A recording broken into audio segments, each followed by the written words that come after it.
이 로마서 10장은 유대인들의 모습을 통해 구원에 이르는 믿음이 어떤 것인가를 말해 줍니다. 믿음처럼 보이지만 그렇지 않은 믿음도 있고, 여러분, 우리는 여러 가지로 이 본문을 적용할 수 있습니다만은 내게 적용하면 좋겠습니다. 그래서 나는 진짜 구원받은 자인가? 예배당에 나온 사람에게 신뢰될지 모르지만, 그래서 일단 잘못된 믿음이 무엇일까요? 열심과 구원 얻는 신앙은 다른 것입니다. 구원 얻은 믿음 안에 열심은 중요한 요소지만 열심이 곧 구원은 아니라는 겁니다. 교회 안에서 우리가 나와 또 주변의 신앙인들을 대할 때 자주 혼동하는 부분이 바로 여기에 있습니다. 이스라엘의 경우도 그런데요, 바울은 동족 이스라엘의 구원을 염려했습니다. 누구보다도 9장, 10장, 11장 매번 앞부분에 그의 속내를 드러내며 자기 동족의 구원 문제를 심각하게 토로합니다. 자, 그러나 그럼에도 그들 백성의 잘못된 신앙을 고발합니다. 여러분, 2절에 보시면 내가 증언하노니 그들이 하나님께 열심은 있지만 올바른 지식에 근거한 열심이 아니다. 열심이 있으나 그 열심이 지식을 따르는 것이 아니다. 열심이 문제가 아니라 잘못된 열심이 문제입니다.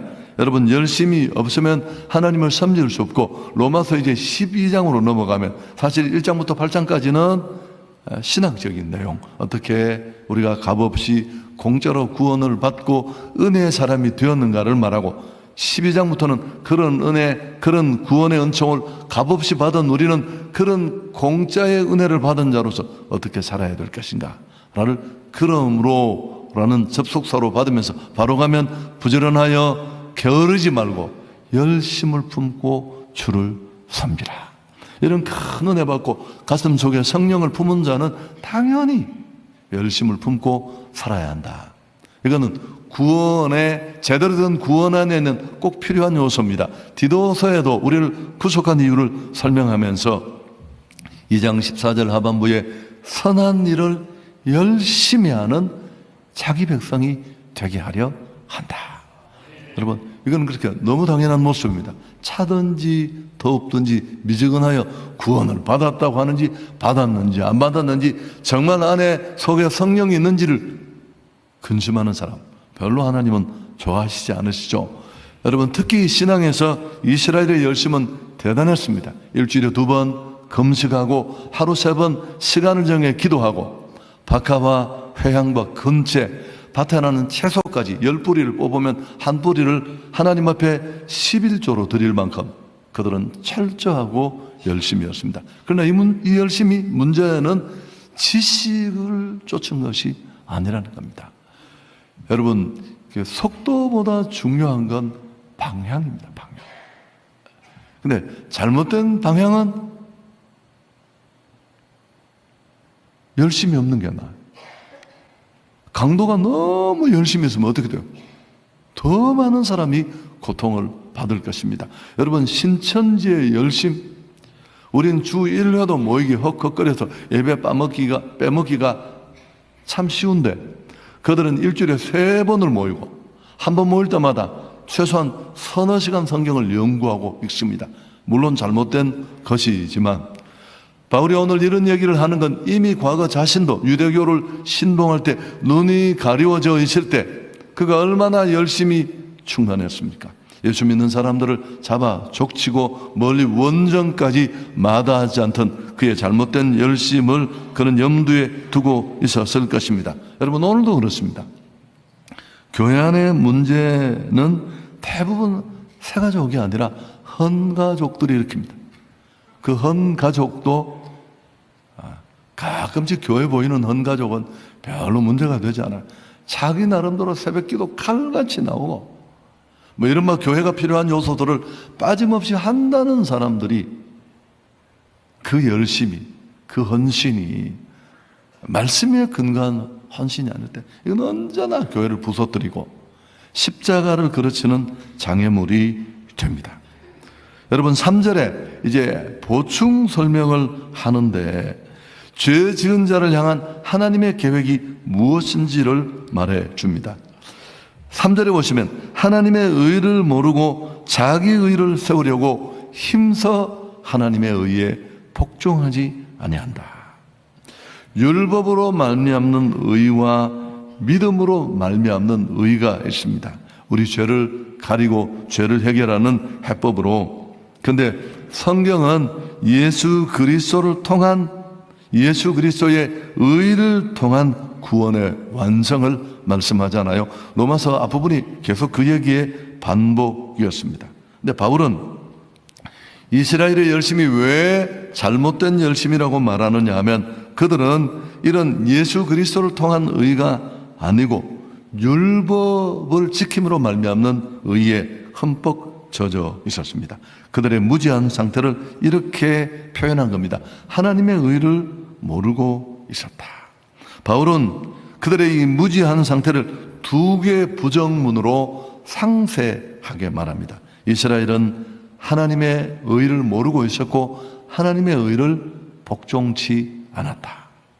무지하고 무시했다. 이 이무가 모이면 어떤 것도 남지 않습니다. 그들은 장로 유전과 전통 같은 이런 것들에 매우 붙잡혀 있었고 율법의 의를 지키려는 열심이 그들을 잡고 있었습니다. 여러분, 율법은 성경 말씀으로 곧 바꿀 수 있습니다만은 이 세상에 율법을 지킴으로 구원받을 인생은 없습니다. 구원받은 인생도 없고요. 그럼 하나님은 왜 이스라엘에게 율법을 주셨을까요? 율법을 지킴으로 구원받을 수 없다는 것을 깨닫게 하기 위해서입니다. 99가지를 지키다가 한 가지만 어겨도 그건 어긴 겁니다. 하나님이 이스라엘에게 율법을 주신 까닭은 그 율법을 지켜 공덕을 쌓아 구원하려는 것이 아닙니다. 오히려 그들은 그 율법을 지키려고 애쓰면 애쓸수록 이건 정말 안 되는 일이고 이건 정말 불가능한 일이라는 것을 알게 하려는 것입니다. 그들이 그 절망에 있을 때 우리를 빛대신 그리스도께로 그 상황을 통해 이끌어 주시고 인도해 주시는 겁니다. 자, 오늘 예수 그리스도로 말는 이 하나님의 의는 어떤 것인가를 그 내용을 4절에 자세히 말씀하는데 같이 읽습니다. 그리스도는 모든 믿는 자에게 의를 이루기 위하여 율법의 마침이 되신다. 이 표현은 매우 중요한데 율법의 마침이 됐다는 말은 성경에 여기만 나오는 표현입니다. 이 마침이라는 헬라어의 텔라이오스라는 단어는 목적을 이루었다, 그런 뜻이 있습니다. 예수께서는 우리가 지키지 못하는 율법을 완벽하게 해결했는데 그 율법을 대신 지켜주셨습니다. 우리가 지키지 못해서 받아야 될 율법의 형벌을 대신 다 받으시고, 또 예수께서는 율법의 요구를 충족시킨 분이고 율법을 폐기시킨 게 아니라 완성시켰습니다. 십자가 위에서. 그 결과 우리는 하나님의 공의를 만족시키기 위해 율법을 지켜야 하는 무거운 짐을 벗겨야 되고 더 이상 율법 아래 떨 필요도 없습니다. 지금은 예수님이 율법의 마침으로 율법을 완성하며 이루신 그 예수 그리스도를 통한 하나님의 의를 우리는 받아들이고 믿으면 됩니다. 이게 바로 은혜의 시대입니다. 로마서가 지금까지 그 얘기를 했잖아요. 예수님이야말로 하나님의 의의 집결체입니다. 죄 가운데 있는 우리를 의롭게 하기 위해서 하나님이 보여주신 길이죠. 율법을 지킴으로 얻는 의가 아니라 믿음으로, 예수를 믿음으로 얻는 의입니다. 여러분, 성경이 말하는 의가 뭘까요? 아주 간단하게 끝낼 수 있는데 스스로 자기 죄를 가리고 의롭게 되기 위해서 어떤 일도 필요 없다, 이겁니다. 우리가 다시 나의 구원을 위해서 내가 거기에 뭘 추가하거나 보태거나 더할 수 있는 건 아무것도 없다라는 것이 하나님의 의가 무엇인지를 성경이 가르치는 겁니다. 사람이 의롭게 되는 길이 따로 있는 것이 아니라 굉장한 탐구와 노력과 수용으로 얻어지는 것이 아닙니다. 예수 그리스도를 믿음으로 가능한 줄 믿습니다. 어려운 것도 멀리 있는 것도 아닙니다. 거기 표현이 많이 나오는데 하늘에 올라갈 필요도 없어요. 왜? 그분이 하늘에서 내려오셨습니다. 예수님이. 또 우리는 내가 죽어서 죄를 해결할 필요도 없어요. 왜요? 그리스도께서 이미 죽어주셨습니다.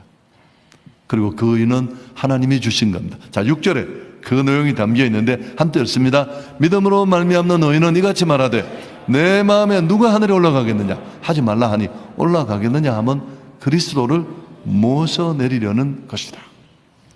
하나님의 의가 되신 예수님은 이미 우리 가운데 왔고 가까이 계시고 또 전파되어서 내 마음에도 있는데 왜 올라가느냐는 겁니다. 왜 내려가느냐는 겁니다. 8절 그러면 무엇을 말하느냐? 말씀이 내게 가까워 내 입에 있으며 내 마음에 있다 하시니 곧 우리가 전파하는 믿음의 말씀이라. 그렇게 깔끔하게 다 정리가 있습니다.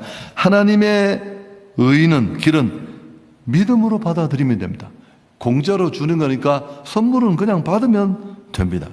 예수를 통한 구원, 이것이 하나님의 계획이고 의도입니다. 자, 두 번째, 이스라엘을 예로 들어서 잘못된 믿음을 얘기한 겁니다. 그리고 그 믿음의 대표적인 게 열심입니다. 성경에 근거하지 않은 자기 열심을 구원으로 착각하는 일은 유대인에게만 아니고 지금도 천지입니다. 두 번째, 이제 진정한 구원에 이르는 믿음에 대해서 우리가 살피려고 하는데요. 이스라엘의 현재 영적 상태는 한마디로 딱 정리를 하면 불신, 이렇게 요약할 수 있습니다. 복음을 받아들이지 않고 거부했기 때문에 그렇습니다. 그러나 그들이 정말 온전한 구원으로 나가는 길은 율법이 아니라 다시 그 복음을 받아들이고 믿어야 합니다. 그리스도로 말미암는 구원에 이르는 믿음은 그럼 어떻게 소유할 수 있을까요? 하나님이 주권적으로 선택하고 또 구원 주시기로 작정된 자라 할지라도 또 한 가지 방편이 오늘 반드시 꼭 필요하는데 그건 바로 우리의 책임 부분인데 구원 얻는 믿음의 요건을 우리가 한번 주목해 봅시다. 9절 10절 같이 읽을까요? 내가 만일 내 입으로 예수를 주로 시인하며 또 하나님께서 그를 죽은 자 가운데서 살리신 것을 내 마음에 믿으면 구원을 받으리라. 사람이 마음으로 믿어 의에 이르고 입으로 시인하여 구원에 이른다. 이게 여러분 이런 문맥 속에 이 구절이 나왔다는 걸 꼭 기억하신, 우선 첫째는 마음으로 믿어야 합니다.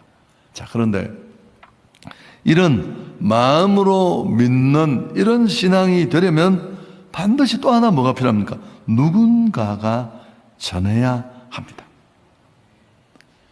이스라엘의 불행이 무엇 때문이라고요? 잘못된 지식에 근거한 것입니다. 말씀에 철저히 근거한 하나님의 의를 보여주는 그런 복음이 분명히 전달되어야 합니다. 그래서 누군가가 가야 하고 복음을 들려줘야 합니다. 하나님이 선택하시고 믿을 수 있는 은혜를 주셔도 누군가가 전하지 않으면 그 전하는 발걸음이 없다면 아무런 변화도 일어나지 않습니다. 여러분, 이게 우리의 역할이에요. 바울이 하나님의 선택적 주권을 그렇게 단호하게 얘기를 했다면 자신은 가만히 앉아 있을 텐데 가만히 앉아 있었나? 아니요, 누구보다 더 열심히 복음을 전하고 전도의 문을 열어달라고 기도 부탁을 하고 자기 인생을 던졌잖아요. 이 두 가지는 다시 똑같이 균형 있게 필요한 겁니다. 여러분, 우리가 복음을 전해야 하는 이유가 바로 여기에 있는데, 자, 13절, 15절 이게 다 이런 상황에서 나오는 구절이에요. 같이 읽습니다. 누구든지 주의 이름을 부르는 자는 구원을 받으리라. 그런즉 그들이 믿지 아니하는 일을 어찌 부르리요? 듣지도 못한 일을 어찌 믿으리요?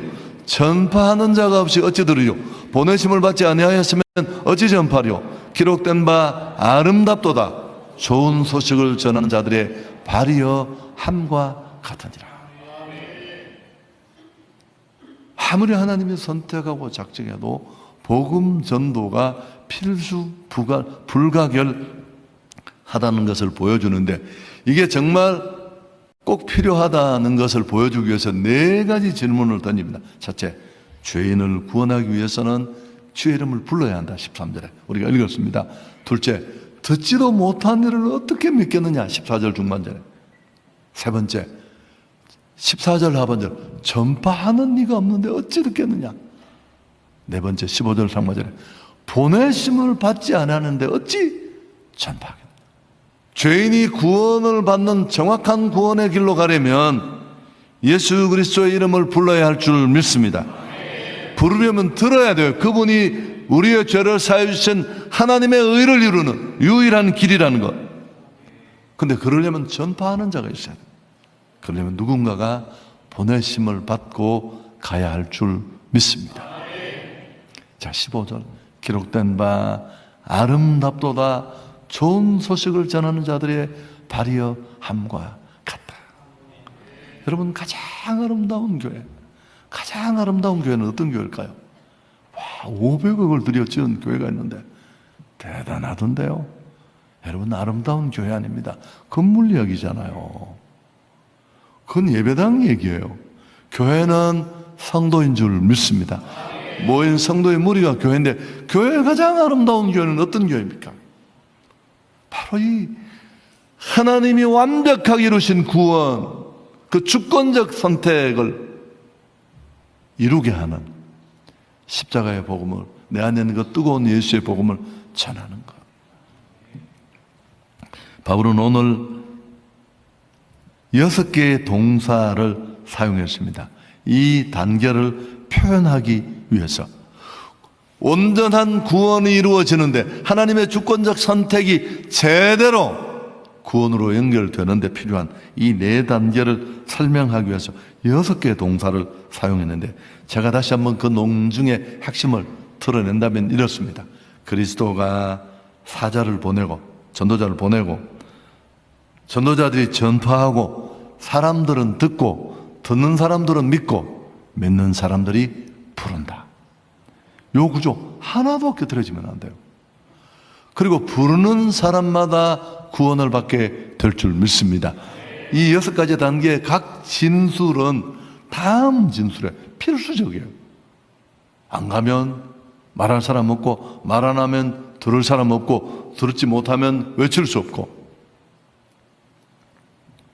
전도주일의 목적이 뭐라고 했습니까? 그렇습니다. 복음을 정확하게 제대로 성경에 근거한 복음을 한번 듣게 한다라는 것입니다. 그럼 책임은 그 사람에게 넘어가는 거예요. 자기가 거부했습니까? 하나님의 선택받겠다는 건 바로 그런 뜻입니다. 여러분, 하나님의 주권을 말하는 사람인 바울이 이렇게 열심히 개인의 모든 삶을 포기하고 생명을 던져 복음을 전했다는 것. 이게 얼마나 그가 균형이 있는 신앙이 있는가를 알 수 있습니다. 하나님의 말씀은 우리의 구원자는 그리스도밖에 뿐입니다. 구원의 정확한 지식이 필요합니다. 여러분, 그래서 그 사실을 전해야 하는데 17절이 여기서 나오는 겁니다. 그러므로 믿음은 들음에서 납니다. 들음은 그리스도의 말씀으로 말면, 여기 말한 이 말씀은 어떤, 정확하게 말하면 성경 전체가 아니라 복음의 말씀인 줄 믿습니다. 이스라엘은 말씀을 제쳐놓고 자기 열심에만 빠져 구원에 이르려 했습니다. 하나님이 지키라고 주신 게 아니고, 지켜보면 못 지킨다는 것을 알고 그들이 스스로 그 길을 포기하고 절망하고 주님이 예비하신 길로 나오라고 만든 그 길에 그들은 매여서 스스로 갈 길을 잃어버렸습니다. 바울은 로마서 9장에서 구원에 대한 하나님의 주권적 선택을 강조했고, 또 반복하지만 10장에 들어와서는 이 구원이 실현되려면 하나님의 영광스러운 구원 작전과 함께 모든 사람에게 이 은혜가 미치기 위해서는 복음을 전해야 한다는, 오늘 우리의 책임을 강조하고 있습니다. 그래서 9장과 10장은 전혀 다른 얘기가 아니라 너무나 잘 조화를 이룬 그런 말씀이라는 겁니다. 잘못된, 그러나 오늘 열심은 경계해야 되지만 옳은 열심은 죽이지 말아야 합니다. 자, 정리하겠습니다. 지금부터가 중요하겠죠. 제가 이 구절을 여러 번 묵상하고 이 고민의 전투는 오늘 아침 4시까지도 이어졌는데, 다음과 같은 정말 내가 구원에 서 있는가, 나의 구원을 어떻게 돌아볼까? 첫 번째, 성찰할 필요가 있습니다. 나는 혹시 공로주의에 빠져 있지는 않은가? 유대인들처럼 직분, 주일 예배에 온다는 것, 내가 봉사한다는 것, 그리고 내가 한성교회가 여기까지 오는 동안 내가 꽤 많은 일들을 했고, 신앙과 구원 얻는 의와 자기 의는 많이 다른데요. 내 신앙은 나의 의에 기초한 것인가? 정말 예수 그리스도를 만나 하나님의 의에 기초한 것인가? 여러분, 뭘 보면, 열매를 보면 알아요. 지금 열심히 하지만 그 열심이 내가 이렇게 하는 것이 공로라는 열심이 아니라 내가 너무 많은 은혜를 받아서 기꺼이 하는 자발적인 그런 하나님의 의에 근거한 신앙이라면 감사로 합니다. 감사. 하나님의 의를 근거라는 봉사는 언제나 감사가 넘칩니다. 누가 뭐라고 해도 자기는 꼭꼭 숨습니다. 그래서 나는 무익할 뿐입니다. 그러나 여러분, 자기의 의에 기초한 사람은 어떨까요? 보상을 기대합니다. 여러분, 이 바로메타는 너무너무 중요한 좌표가 될 수 있습니다. 지식에 따르지 않는 열심은 내가 어떤 사람이 되어가는지에 대한 관심이 없습니다. 하나님은 우리가 무슨 일을 하느냐가 아니라 우리가 어떤 사람이 되느냐에 관심을 가지고 계십니다. 그러나 반대로 하나님의 의에 근거하는 사람은 어떨까요? 내가 어떤 사람이 되는가? 관심 있습니다. 여러분, 유대인들이 오늘 이 지경이 된 게 뭘까요? 지난 시간 말한 것처럼 이방인들이 갖지 못한 축복과 특권을 그들은 어마어마하게 가지고 있었지만 어떻게 코앞에 구원을 두고도 그 하나님의 의를 받아들이지 못했을까? 이런 자기 성찰이 없었다는 겁니다. 내가 구원에 서 있는가? 네 안에 진짜 예수로 말미암는 하나님의 의를 통한 구원이 있는가? 너희 자신을 시험하고 확증하라. 그렇지 않으면 너희는 버리운 자니라. 두 번째, 만일 내가 그렇다고 여겨지면 이제는 예수 그리스도의 의를 덧입으면 되죠. 기꺼이. 그리고 우리에게는 전파해야 될 책임도 있다는 것을 꼭 기억합시다. 여러분, 이야기만 하고 마치려 하는데 바울의 이 오늘 로마서의 중간에 이렇게 묘하게 끼어져 있는 9장, 10장, 11장의 공통점이 뭐냐 하면은 서두에 모두 똑같이 11장도 1절, 2절에 그 내용이 나옵니다만은 동족 이스라엘에 대한 바울의 간절함입니다. 이런 마음을 잘 안 보내는데 오늘 1절에도 같이 한번 읽을까요? 형제들아, 내 마음에 원하는 바와 하나님께 구하는 바는 이스라엘을 위함이니 곧 그들로 구원을 받게 하려 합니다. 그의 마음에 간절한 기도와 소원이 있었습니다. 복음을 전해서 한 사람을 주께로 돌아오는 일을 제1의 소원으로 삼는 것, 이건 진짜 구원 받고 그 구원의 은혜를 아는 자의 소원입니다. 하나밖에 없는 생명을 걸어도 좋을 만한 일은 십자가의 복음을 전하는 일인 줄 믿습니다. 여러분, 이 6월은 호국 보훈의 달입니다. 우리가 대한민국을 위해 살 수 있는 일이 뭐가 있을까요? 내 민족이, 물론 우리 북녘 땅에 있는 동포들도 해당이 됩니다만, 오늘 바울과 같은 이런 마음으로 우리 안에 동족을 품은 복음의 열정도 있기를 바랍니다. 그런 면에서 국외 선교도 참 바람직하지만, 전 늦게 깨달았지만 국내 선교도 참 큰 은혜가 있다는 생각을 합니다. 좋으신 하나님 앞에 영광을 돌립니다.